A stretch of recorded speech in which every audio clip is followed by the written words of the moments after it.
Ser podcast. Nuestro siguiente invitado es con toda probabilidad el juez más famoso que ha habido en España y lo empezó a ser en una época en la que los magistrados todavía no lo eran. Pero es que él, además de conocido, es alguien altamente reconocido tanto dentro como fuera de nuestro país. Ha sido nombrado, por ejemplo, doctor honoris causa por una treintena de universidades. Él lideró causas importantes contra el narcotráfico y contra ETA, investigó los GAL, la Gürtel y acaparó las miradas de medio mundo cuando pidió la extradición de Pinochet en una decisión histórica que expandió los límites de la justicia universal. Eso sí, todo esto no impidió que los tribunales españoles lo apartasen de la carrera judicial en una sentencia que años después Naciones Unidas calificaría de arbitraria. Esto es lo profesional, pero ¿y en lo personal? Hoy estamos muy contentos de descubrir a qué suena la vida de Baltasar Garzón.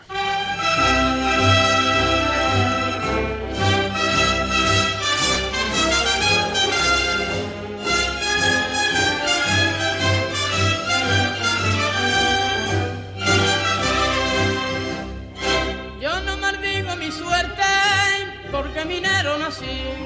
Y aunque me ronde la muerte, no tengo miedo a morir. No me da envidia el dinero, porque de orgullo me llena ser el mejor barrenero de toda Sierra Morena, de toda Sierra Morena.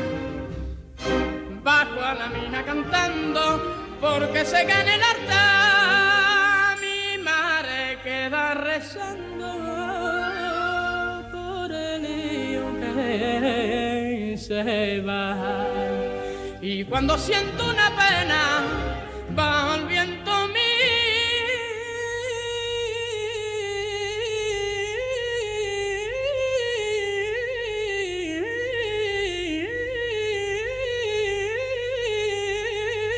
cantar. Soy minero y templé mi corazón con pico y barrena. Soy minero y con caña, vino y ron me quito las penas. Soy barrenero porque a mí nada me espanta y solo quiero el sonido de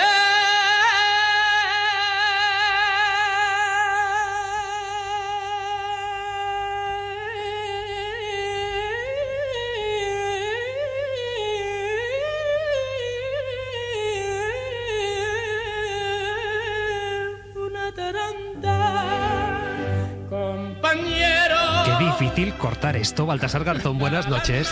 Buenas noches, ¿qué tal? ¿A dónde nos lleva este Soy Minero, esta canción de Antonio Molina?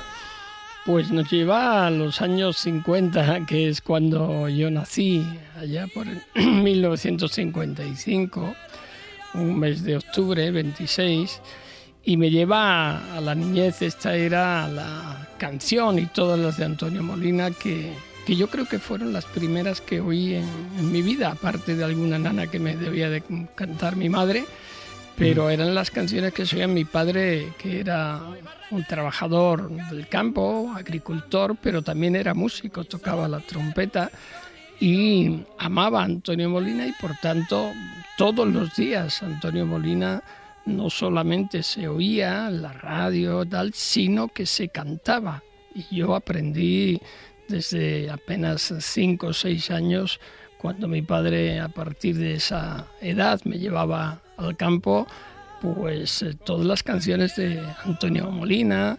Y luego, tiene la historia familiar, pues hubo un momento cuando mi padre ya cae enfermo en el año 85 y está 2 años y medio paralizado, con una parálisis casi completa hasta que fallece.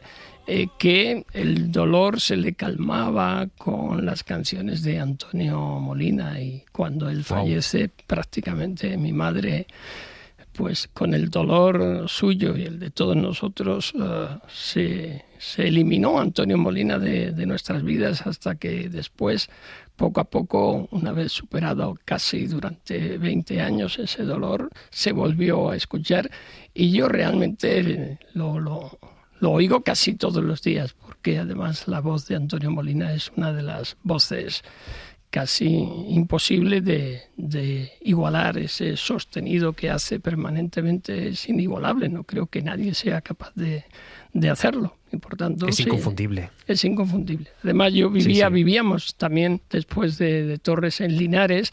Linares era un pueblo minero en ese momento y estaba muy presente todo el tema de las minas, el esfuerzo, el trabajo, la dignidad, de las buenas gentes que, a pesar de los momentos históricos de dictadura que vivíamos, pues sobrevivían con ese esfuerzo personal, tratando de darnos a nuestra generación una vida más completa y educación, estudios, luchadores que desde luego nos mostraron el camino que debíamos seguir. Tú eras el segundo de 5 hermanos. No sé cómo era esa vida, que ya nos has dado ahora alguna pincelada, en Torres, luego en Linares. ¿Cómo recuerdas esa infancia? La infancia de absoluta libertad. Libertad en el pueblo. Te daban suelta cuando ibas al colegio por el colegio, pero en vacaciones te daban suelta a las 8 de la mañana y volvías y reportabas a las 10 de la noche y poco más, salvo cuando mi padre me llegaba al campo, porque habría que hacer un estudio de aquella época del trabajo infantil, ¿no? Pero bueno, había que contribuir. Y yo recuerdo que apenas con 6, 7 años me levantaban a las 4 de la mañana porque mi padre tenía que ir al pueblo vecino en Mancha Real a vender los productos de la huerta, ¿no? Entonces te puedes imaginar lo que eso suponía para mí, porque mi padre por narices tenía que ser el primero a estar allí, porque decía que así vendía los productos antes, pero no era tanto por la venta, sino por volver y seguir trabajando. Y eso era claro, yo lo que quería era estar zascandileando por allí en los cerros y jugando y demás.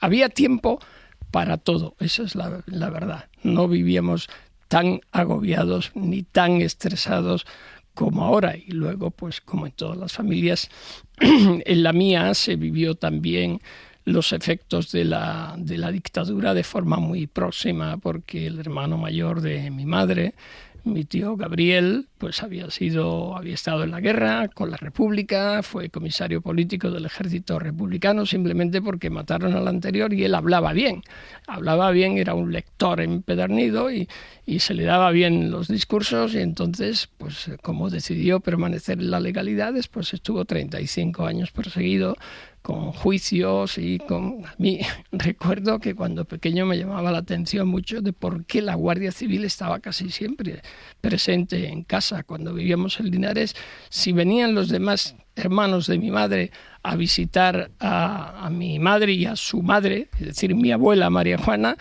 no había ningún problema cuando venían los demás. Cuando venía el tío Gabriel, el día de antes se presentaba la Guardia Civil. Cuando estábamos en el campo, había siempre guardias civiles que, entre otras cosas, se llevaban siempre la bolsa de tomates, pimientos, pepinos. Está bien, ¿no? Porque hacían una buena labor, pero a mí me llamaban la atención y poco a poco fui conociendo realmente todos los efectos y las historias de la guerra, de cómo había sido a través de los relatos de mi tío Gabriel. Eso sí, siempre con la admonición de mi madre de que teníamos que cerrar puertas y ventanas para hablar de estos temas, y porque podía suceder algo, ¿no? Esa inercia de que algo podía acontecer.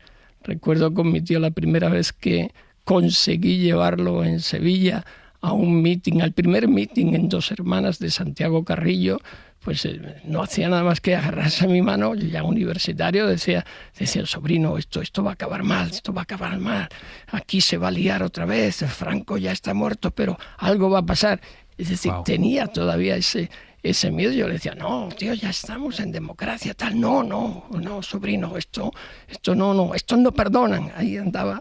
En fin, historias de vida que luego, curiosamente, era un hombre de derechas, mi tío Gabriel. ¿Ah, sí, eh? Sí. Y cuando llegaron las primeras elecciones municipales, porque su padre había sido juez de paz y teniente de alcalde, él se presentó a las elecciones y cuando yo vi que se presentaba por Centro Democrático dije, pero bueno, ¿esto qué es? Y entonces tuvimos una crisis. ¿No le votaste, eh? Yo tuve una crisis potente. Yo estaba ya en Sevilla, pero esto era en el pueblo y entonces casi me pasé 2 años sin tener relación con él y decía, porque no lo entendía. Digo, ¿cómo es posible que hayas estado 30 y tantos años perseguido y ahora te presentes con esta gente? Decía, es que yo soy católico apostólico romano.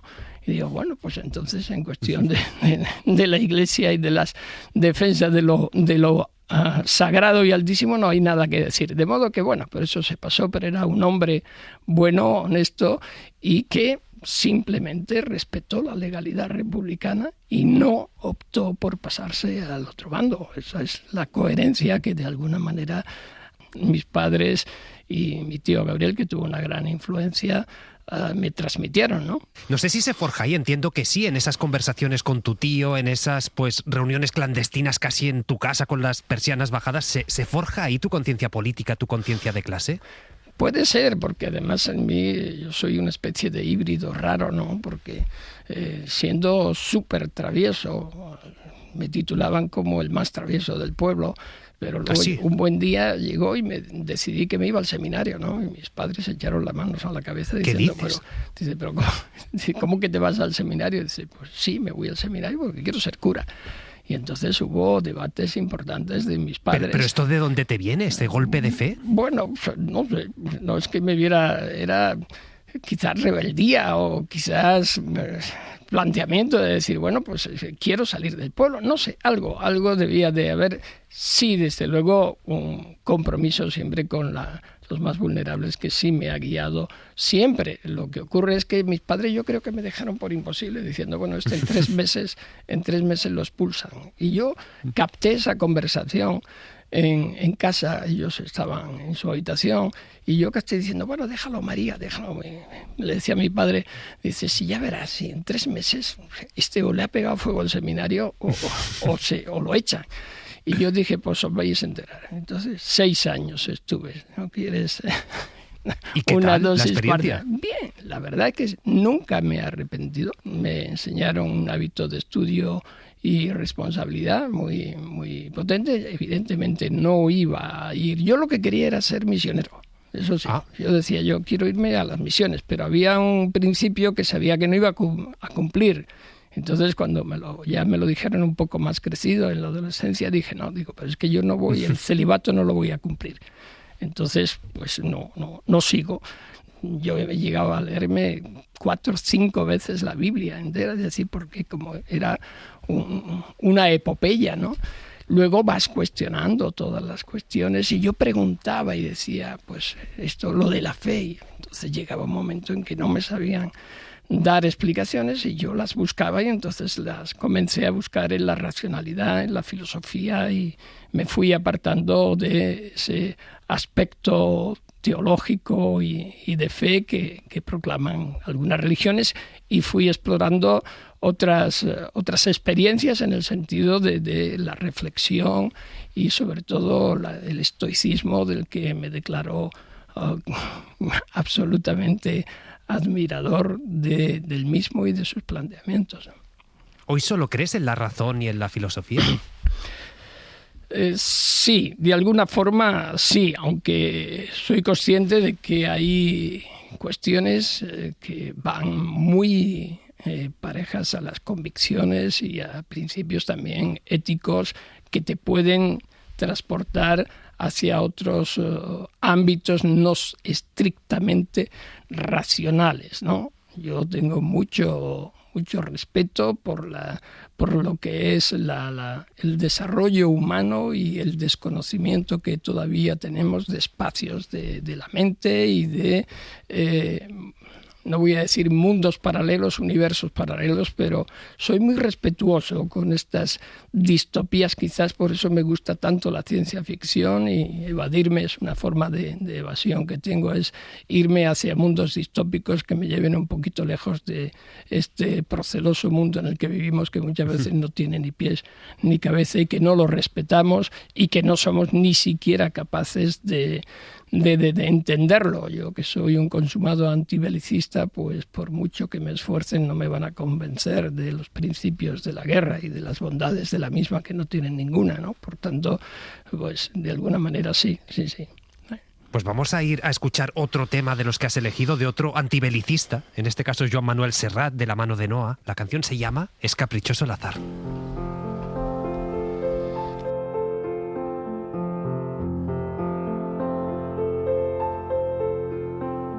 Fue sin querer, es caprichoso el azar. No te busqué, ni me viniste a buscar. Tú estabas donde no tenías que estar. Y yo pasé sin querer pasar. Y me viste y te vi entre la gente que iba y venía con brisa en la tarde que anunciaba chaparrón.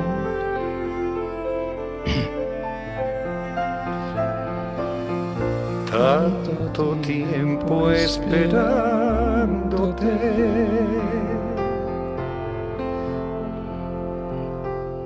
tanto tiempo esperándote. Fue sin querer,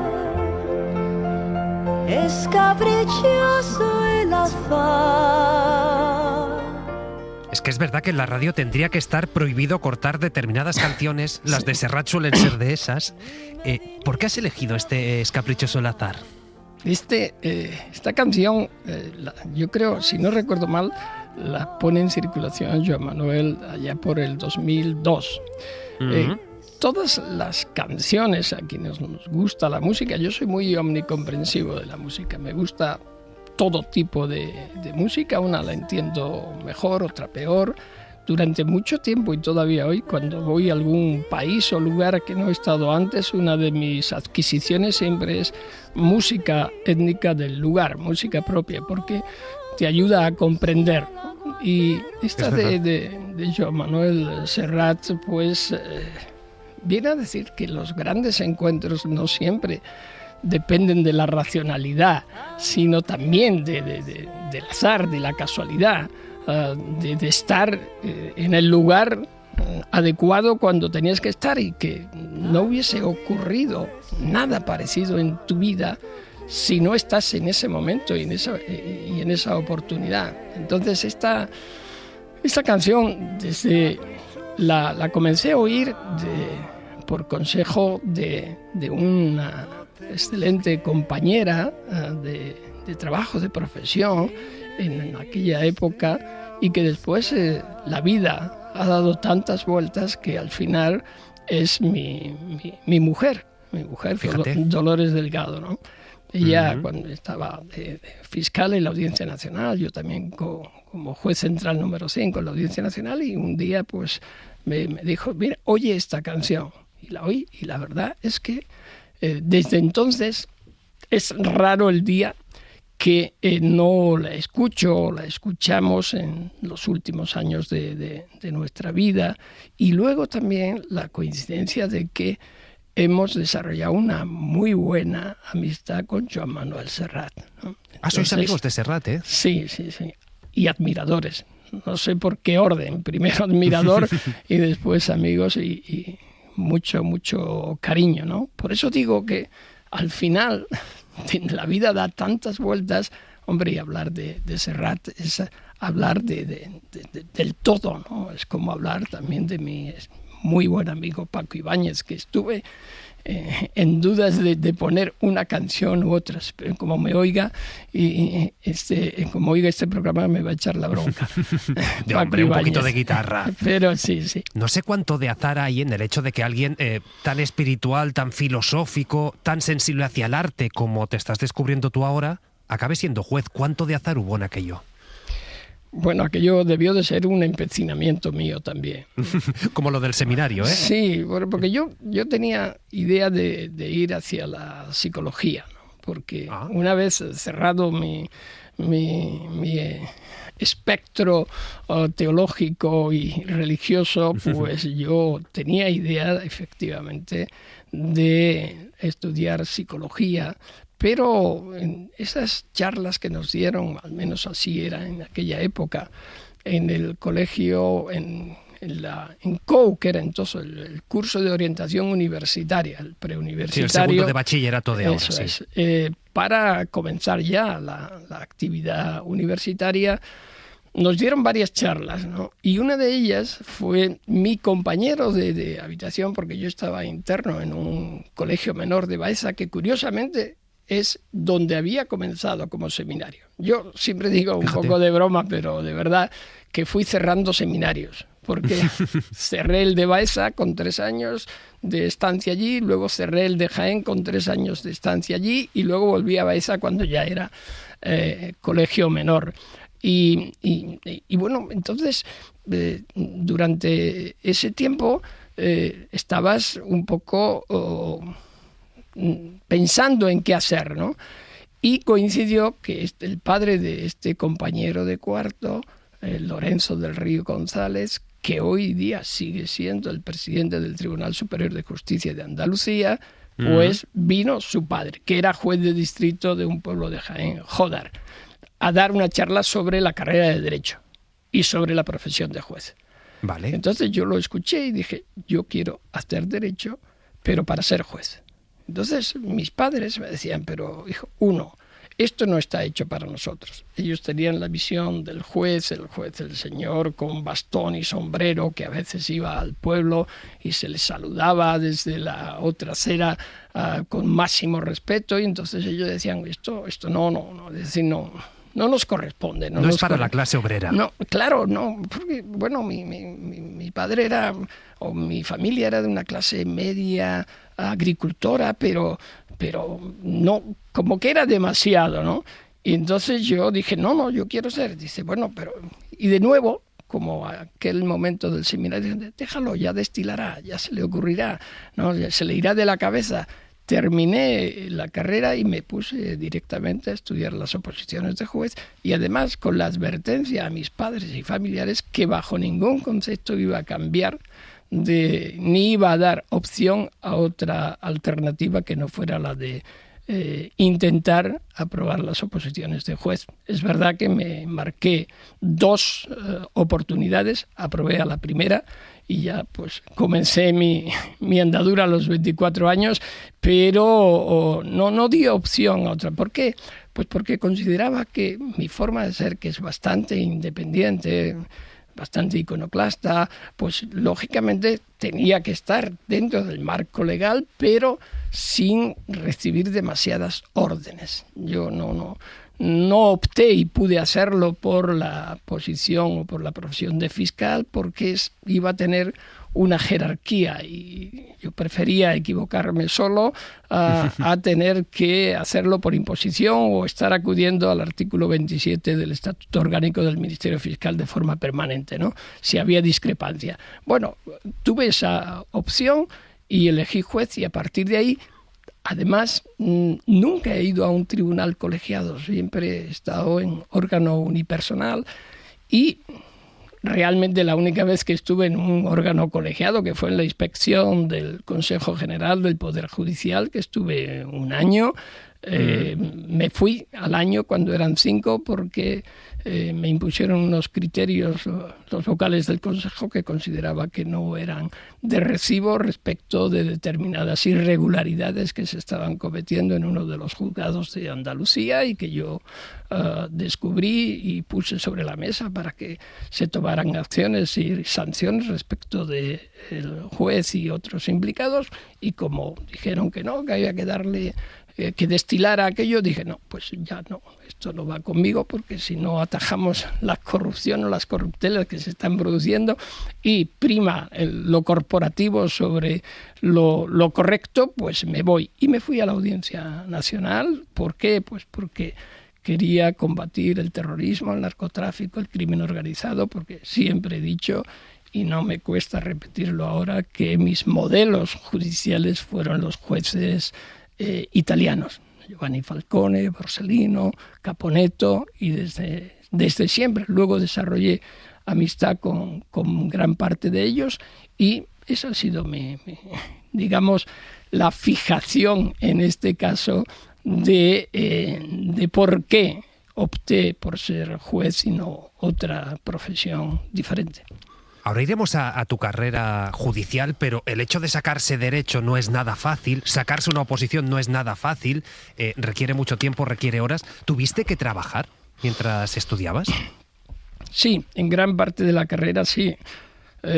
Primero, antes de comenzarlo, pues yo tenía novia entonces, que después fue mi mujer y la madre de mis hijos.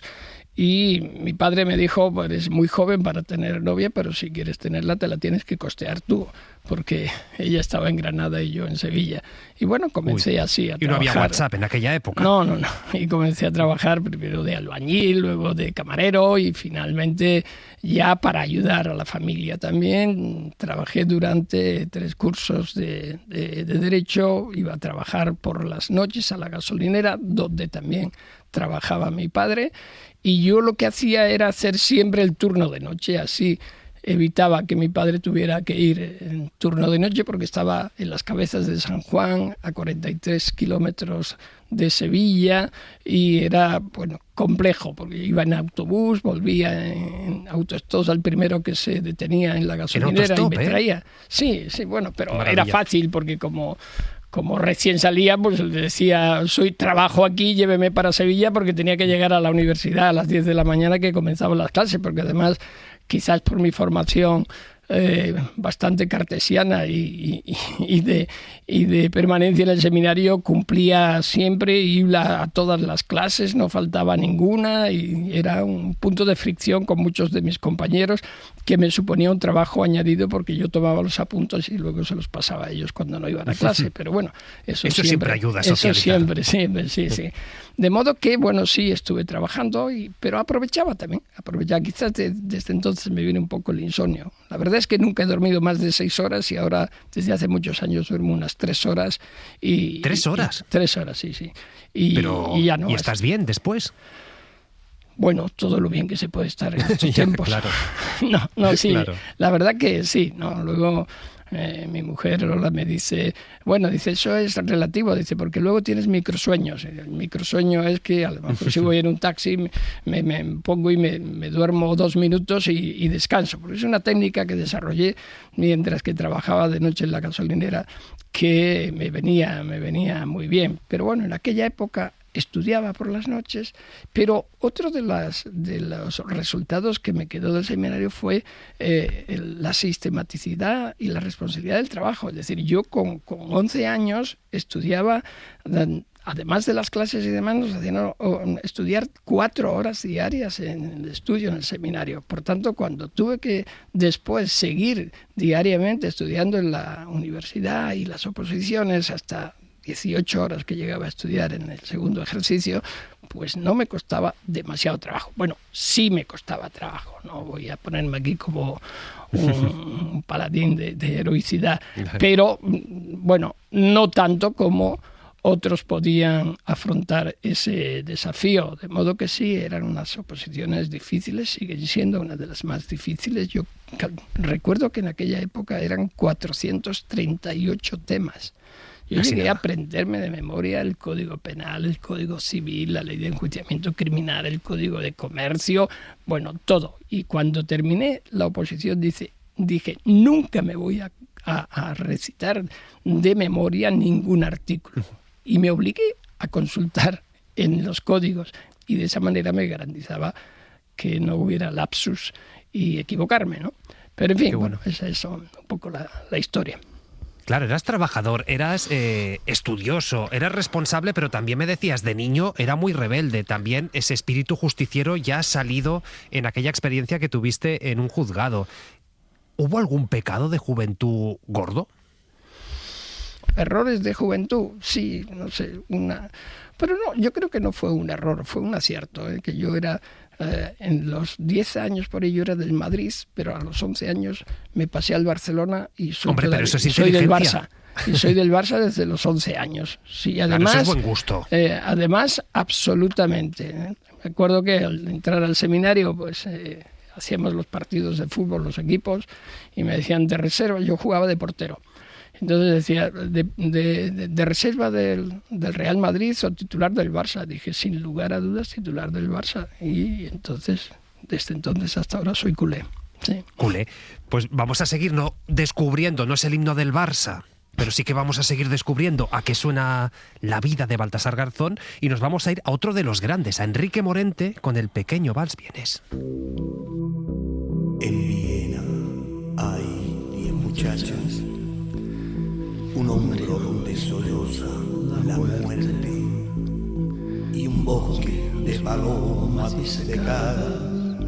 Hay un fragmento de la mañana en el museo de la Escarcha. Hay un salón con 1000 ventanas. Ay, ay, ay, ay. Toma este bal, este bal con la boca cerrada. En Viena hay 4 espejos donde juegan tu boca y los ecos. Hay una muerte para piano que pinta de azul a los muchachos. Hay mendigos por los tejados, hay un rey que guirnaldas de llanto. Ay, ay, ay, ay, ay. Toma este bar que se muere en mi brazo. Este bar decide muerte y de coña, quemó a su cola en el mar. ¿Dónde viajamos con este vals?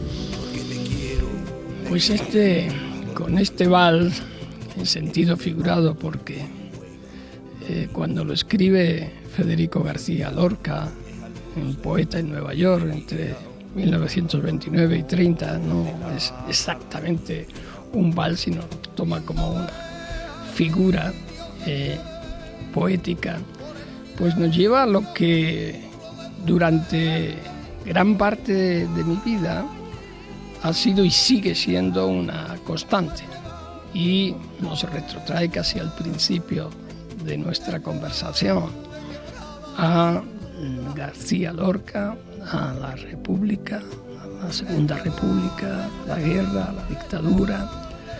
La figura de Federico García Lorca para mí ha sido siempre una figura, un ejemplo, sus escritos, sus poemas, toda y cada una de la trayectoria vital, toda la generación del 27 que en gran medida pues llena parte o casi el todo de mi vida. También yo tengo no, me da hasta pudor decirlo, pero tengo esa vertiente poética de que cuando no encuentro sentido a muchas cosas, me da por escribir algunos versos sueltos. ¿Así escribes poesía? Sí, bueno. No, ¿Cuándo fue la última vez, por ejemplo? La última vez, pues te puedo decir hace 4 o 5 días. Depende del estado de ánimo. Sí, ¿Te puedo preguntar bastante. de qué hablaba? Bueno, habla de memoria, habla también de encuentro, habla de sentimientos y, de muchas cosas. Habla de la familia, no este poema, sino las distintas poesías que hago, también como los cuentos, porque también me gusta escribir cuentos para evadirme, pues hablan del amor. ¿Y no quieres publicar todo eso? Me da vergüenza, me da pudor. No me da vértigo. Fíjate que ya he escrito 16 o 17 libros, pero han sido ensayos y me da miedo. Hay veces que Por ejemplo, pues he escrito antes grandes catástrofes como la de la Dana, pues hice algunos poemas muy, muy duros que son fruto del dolor y de la desesperación, ¿no? También a mis hijos, a mis nietos. Bueno, tengo esa vertiente sensible que a veces procuro mostrar, digamos, no como decía Aznar, que hablaba catalán en la intimidad, sino más todavía, más estrictamente.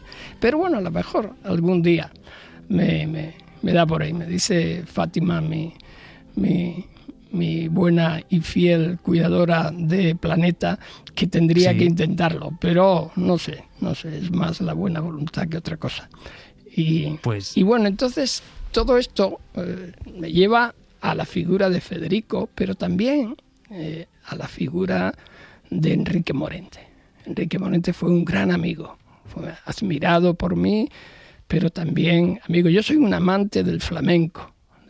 Me gusta el flamenco. Toda mi familia materna eran cantantes o cantores aficionados del flamenco. Por tanto, desde mi padre, que más bien que cantar silbaba divinamente, pero mis primos y algún tío también cantaba y canta todavía flamenco, y en las reuniones familiares que hacemos en el pueblo junto a mi madre, que tiene 96 años y medio y está mejor que tú y que yo, pues siempre armamos algún encuentro flamenco y él, Enrique Morente, siempre ha estado presente, porque lo tengo como ejemplo del buen hacer, del compromiso, y toda su familia, a la que quiero mucho, y a través de él este pequeño vals vienés une ese aspecto de Federico en el mundo del flamenco, y la verdad es que me relaja y me anima.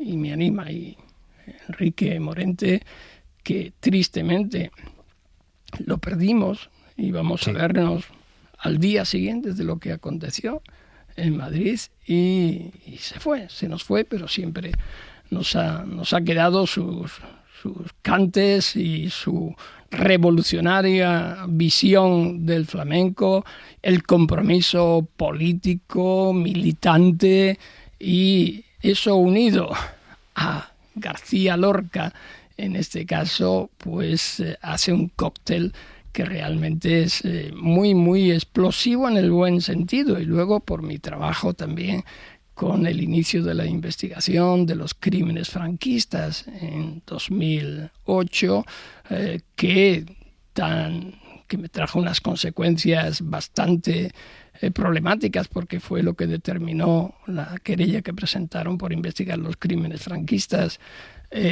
mi suspensión durante 2 años, aunque después me absolvieron, pero fue la apertura de la espita para que la inundación se produjera, ¿no? Esto es como cuando la prensa me decía, no, esto va a ser nada más que... Al final no se va a producir. Digo, mira, la diferencia que hay entre que se produzca una fisura y salga agua y cuando se dinamita el dique, es que si se dinamita es para que inunde todo y destruya. Pues eso es lo que ocurrió conmigo a partir de 2009 con las 3 causas que me iniciaron. Pero, de esta forma se une también, por estas coyunturas históricas, esa figura de que une el flamenco, García Lorca, la poesía, el cante, que siempre ha estado muy, muy unida y muy metido en mí.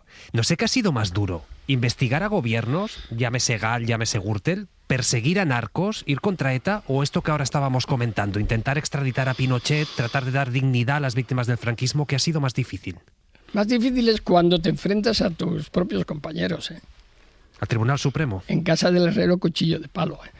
Es decir, el corporativismo es muy, muy potente, y cuando desde dentro se pone en marcha dinamitar el dique de contención, es muy difícil contener la riada, prácticamente imposible. Mientras que eso no se produzca, todavía hay opción, pero cuando quien tiene el poder de hacerlo lo hace y cuando no hay contrapesos para evitarlo, ni siquiera una segunda instancia para ver si aquello que han decidido es correcto o no, es muy, muy peligroso. De ahí mi lucha frente a las decisiones del Tribunal Supremo, que yo puedo compartir o no compartir, que pueden ser acertadas o desacertadas, pero lo que no pueden ser es únicas e inamovibles en única instancia, cuando se trata de casos de aforados, como lo era yo y como estamos viendo día a día que se producen. Es decir, oiga, aquí tendría que haber un contrapeso, una segunda instancia, que por otra parte lo están exigiendo desde hace mucho tiempo el Comité de Derechos Humanos de Naciones Unidas. En mi caso así lo estableció también y sencillamente no le echan cuenta, es decir, no se preocupan de eso y vemos que son decisiones gravísimas. La Sala Segunda del Tribunal Supremo, yo he dicho en el libro La democracia amenazada, que he publicado recientemente, que es el órgano político con más poder, el órgano con más poder político que existe en España, porque puede hacer y deshacer, y a la hora de rendir cuentas no está definida la forma, sino es ante sí mismos. Esto es un fallo de nuestro sistema, un fallo de la configuración del Poder Judicial en su más alta cúspide. Y no somos capaces de ponerle una fecha de caducidad o una normativización porque no interesa. Como vamos a entrar en terreno pantanoso, como vamos a abordar algunos temas incluidos en La democracia amenazada, este último libro del juez Baltasar Garzón, vamos a tomar aire y vamos a escuchar Suite en do menor de Händel, que eso siempre ayuda a entrar un poquito en el mundo de la paz. Va.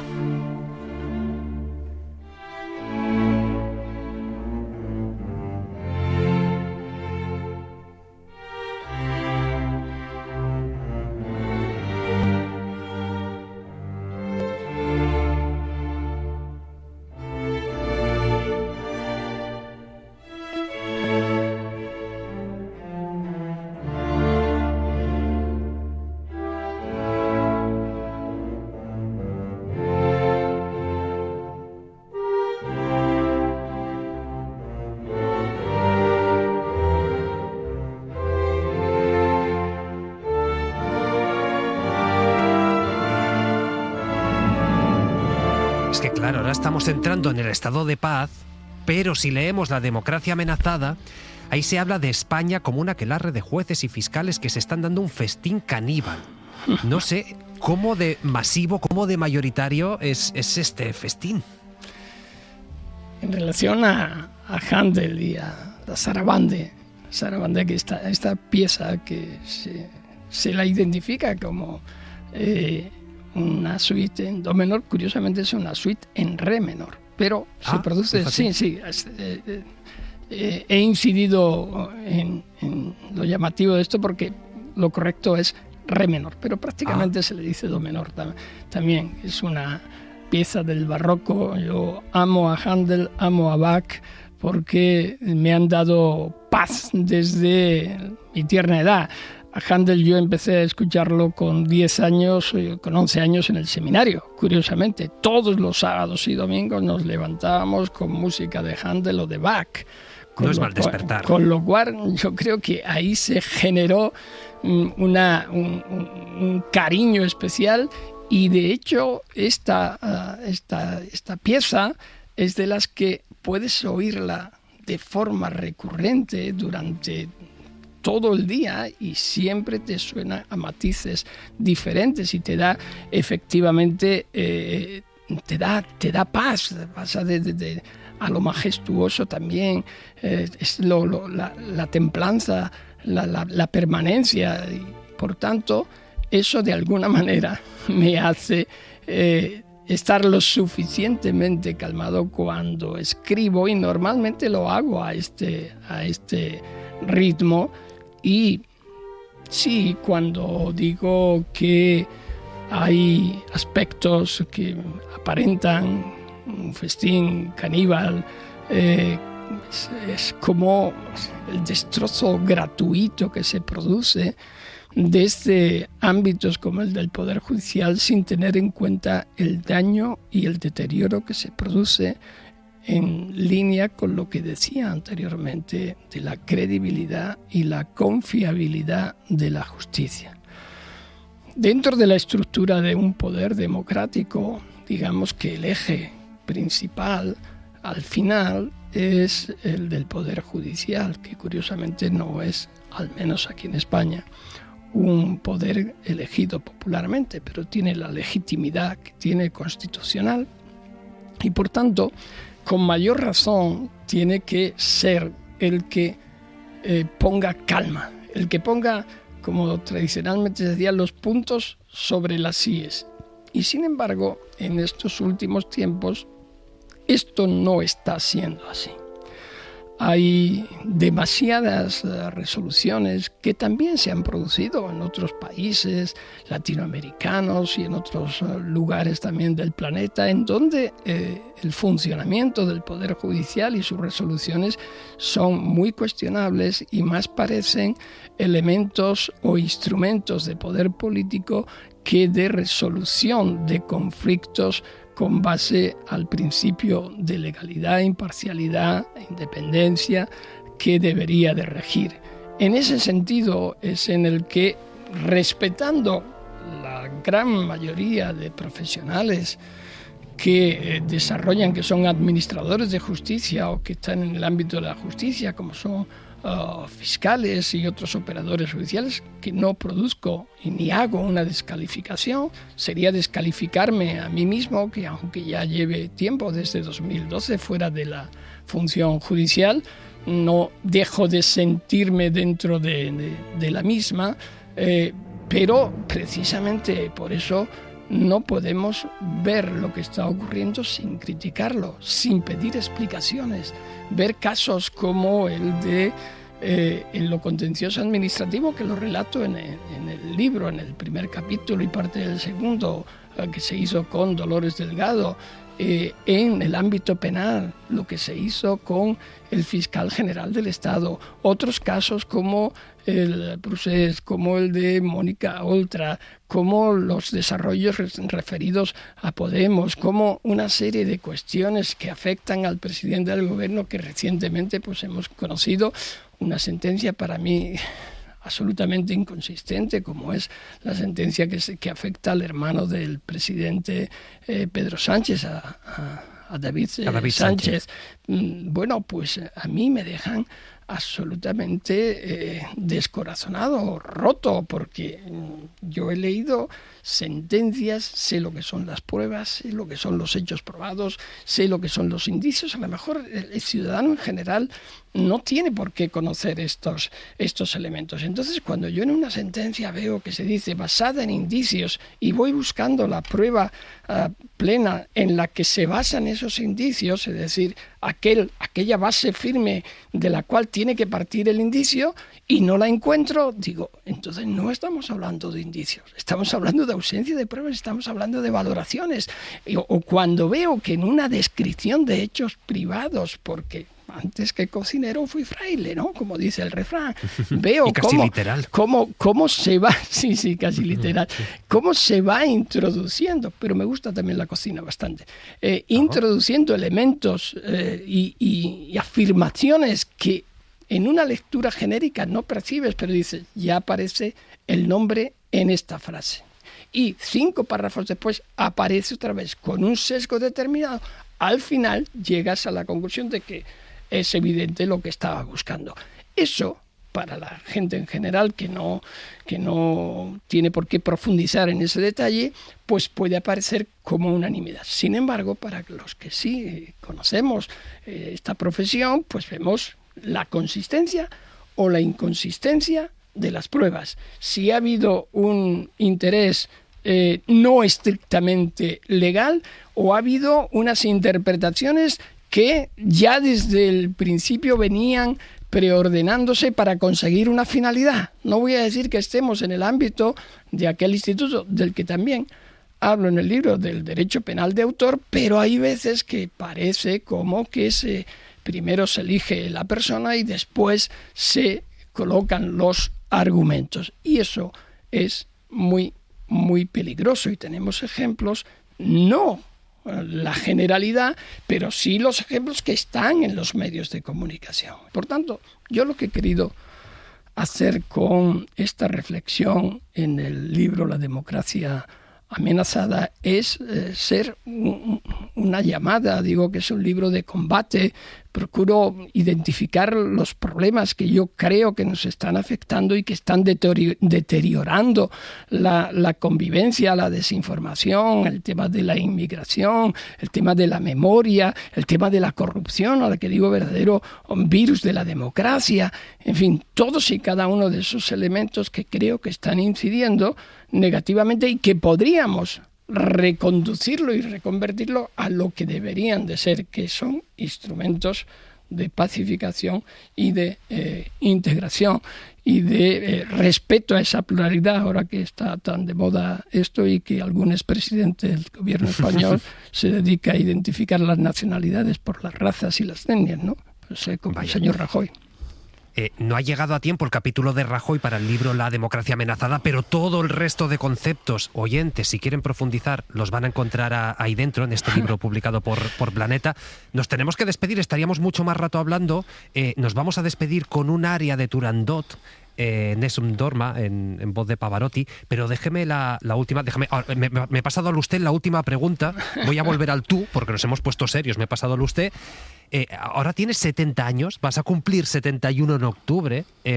¿Cómo te afecta, cómo vives, cómo te pesa el paso de los años? Hombre, pesan, pesan y pesan mucho.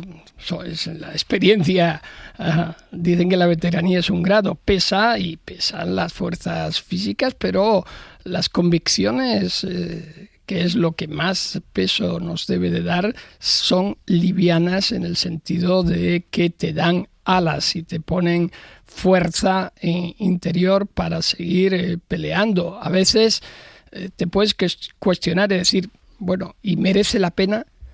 Sí, yo creo que merece la pena. Complicarse la vida siempre ha sido una máxima para mí, la verdad. Recuerdo que en un momento determinado, cuando me suspendieron, Felipe González dijo: Baltasar, es que tú has pisado muchos charcos.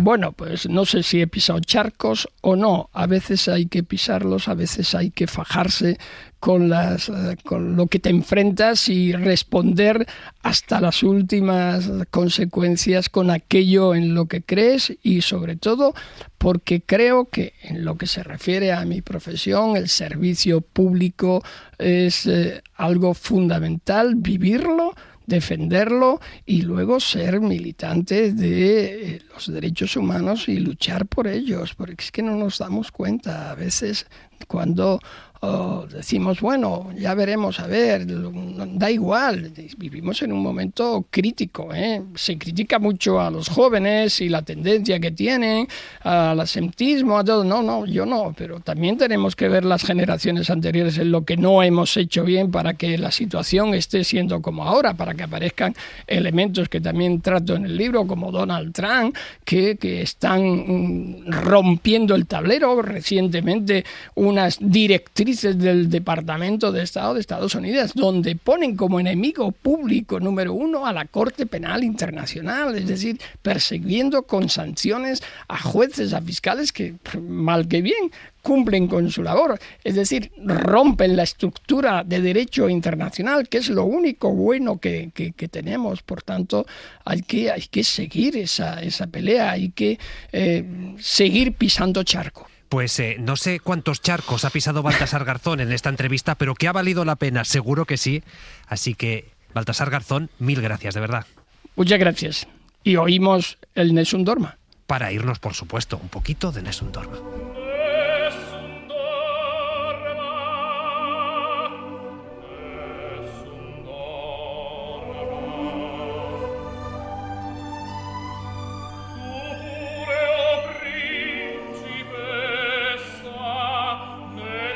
Oh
Para no perderte ningún episodio, síguenos en la aplicación o la web de la SER, Podium Podcast o tu plataforma de audio favorita.